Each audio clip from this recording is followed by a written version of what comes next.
Hello and welcome to the Redmen TV. I'm Chris Pajak. It's the daily news show. Of course it is. No Paul today, so you're stuck with me, I'm afraid. Simon Berger, I know you're happy with that.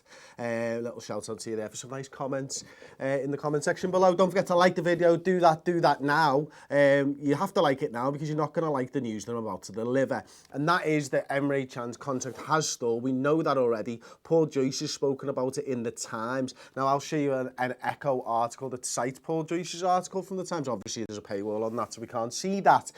Paul Joyce writes that Can is seeking a release clause, in any new Liverpool deal, and that Liverpool are understandably reluctant to agree such a request. It can't be that hard. 200 million.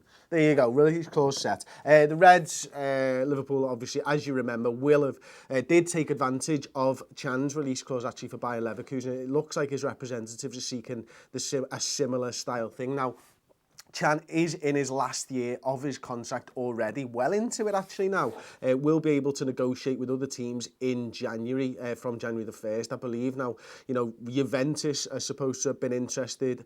We know that we've heard that he's already agreed terms with Juventus even before the transfer window slammed shut, as it always does, last week. Apparently Chelsea and Manchester United are interested or have been interested over the last week. There's rumours that those two big English clubs are looking at Emre Can as well as a future midfield dynamo for those two teams and stuff. And, from his performances so far this season, I can totally understand why. Emre Can's been absolutely superb in the first 5 games of the season. That midfield, Henderson, Can and Wijnaldum against Arsenal showed exactly what they can do with the flying fullbacks, the inverted wingers, and they just seem to be winning the ball back in key areas of the pitch and seem to be taking it in rotation now of who goes from that number 6 position to win the ball back. And I think there's a trust level that's built up between the three of them that as such, if one of them goes to try and win the ball back, one of them understands that they've got to get back in there and cover. Emre Can's been key to the success of this midfield thus far. Lots of people talking in the comment section before we went live about how they actually think Emre Can's a future Liverpool captain. I had my doubts, I'll be honest, about whether Can would be a future captain for Liverpool after seeing some of the petulance from him when he first arrived at Liverpool. It did make me think, and it's one of those things that I saw at the footy, to be honest, in the way that he was acting and speaking to people on the pitch, because he used to sit really close to the pitch and you'd be able to get a little bit more insight than maybe you would from the TV. But over the last sort of 18 months, I really feel like he has grown into this Liverpool side. He's had a consistent run of games in centre midfield, and as such, he needs to be paid like a top-level performer for Liverpool, because I think right now, that's what he is. And he does have the potential to go on and be a future England captain. So I think my early misgivings have proved unfounded. I mean, the guy seems to understand what it takes to win, first and foremost. He seems to have that natural leadership and the leadership on the field that a captain would have. So maybe it's a little bit too early for Can right now, but down the line I do think he'll be a captain, maybe not at Liverpool, but maybe of another club further down the line. Some other news before I get into the comments and stuff. Liverpool defender Nathaniel Clyne will be out injured for a good spell right now. Looking at the Guardian article online, Klopp was spoken to and said Nathaniel is working hard on his rehab and we have kept a close eye on his progress, but the reality is we are looking at some time still before he's back and available for selection. I'm told it will be longer than just a couple of weeks, so we will continue to monitor and assess. It is pretty certain he'll not be available for the majority of the Champions League group matches, which would explain why Nathaniel Clyne was obviously not named in Liverpool's Champions League squad this season, which is a little bit gutting, but every cloud has a silver lining, and Trent Alexander-Arnold and Joe Gomez are going to have to step up. I think it's important that Jurgen make sure that they both get rest time. I don't want us to burn out Trent Alexander-Arnold before he has a chance to really establish himself in the first team. But this is the type of injury, unfortunately, for Nathaniel Clyne that he's going to have to come back from. And hopefully, Trent Alexander-Arnold will make it very, very difficult for Nathaniel to come back into the side. And ultimately, that's better than just having a right back in Nathaniel Clyne that you can trust. Having two guys competing for that starting berth in a Liverpool side that's doing well is exactly what type of a squad I want Liverpool to have. And if Trent Alexander-Arnold's the right back this season, then he'll have won that right back position. It'll be deservedly his. So really interesting stuff there as well. Another little bit of news around Jose Enrique, who has retired at the age of 31 years old. Enrique opened up to, I think it was the Liverpool Echo.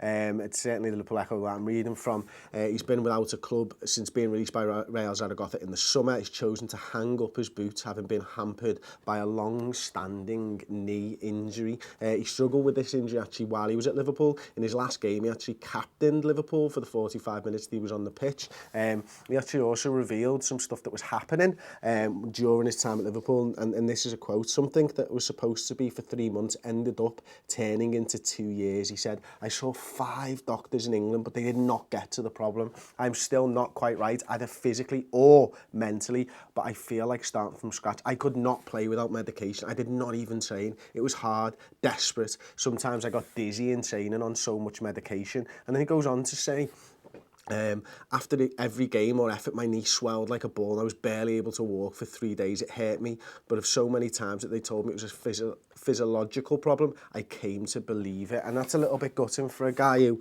ultimately, you know, he didn't have the career at Liverpool that we all wanted. When he first came into that side, we all thought we got our left back sorted for a few years. Didn't quite work out like that.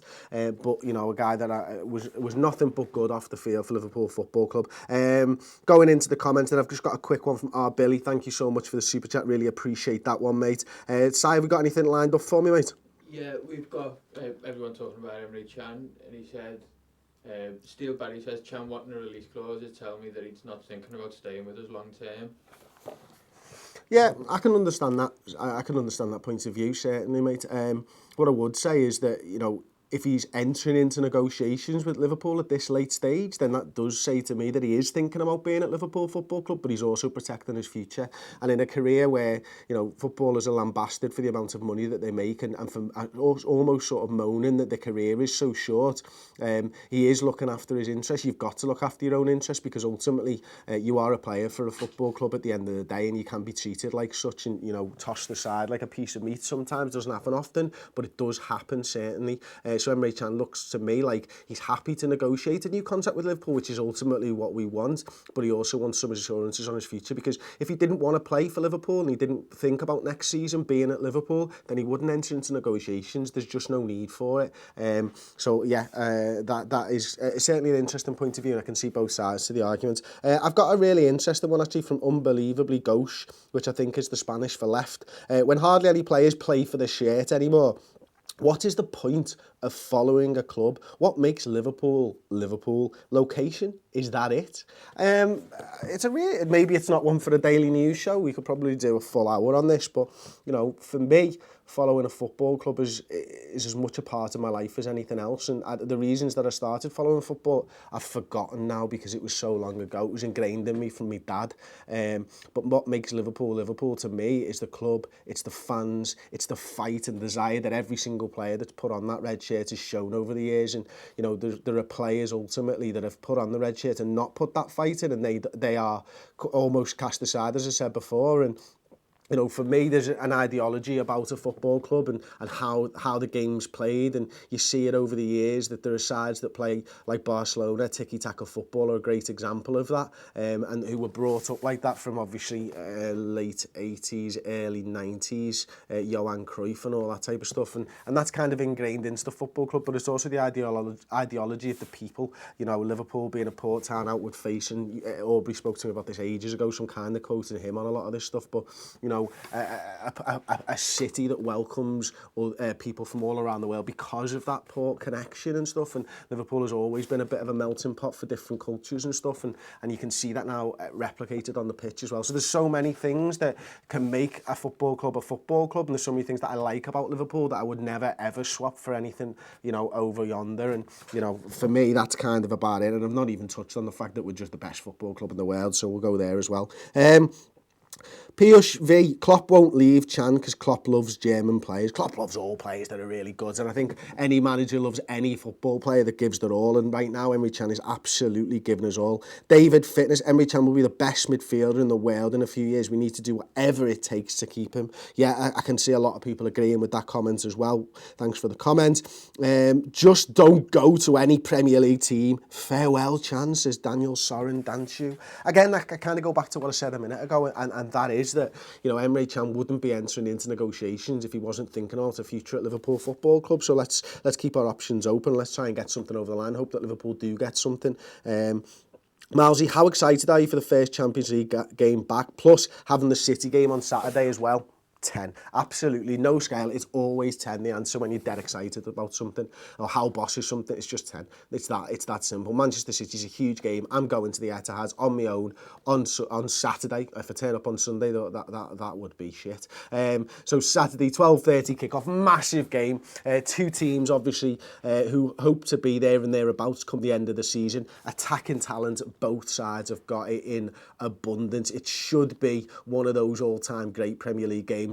I've gone for 3-0 on the incentive match build-up show. Spoiler, that's out later today. I can't wait for the game. And then talking about Sevilla, we owe them one. We absolutely owe them one. Don't play Albi Moreno. Just don't play him. Really, just do not play Albi Moreno. Let Robertson have that game, because we've seen what Albi Moreno does against Sevilla. But we owe them one massively. Back into the comments. Matty, 1892. Would you play Coutinho on Saturday, Chris?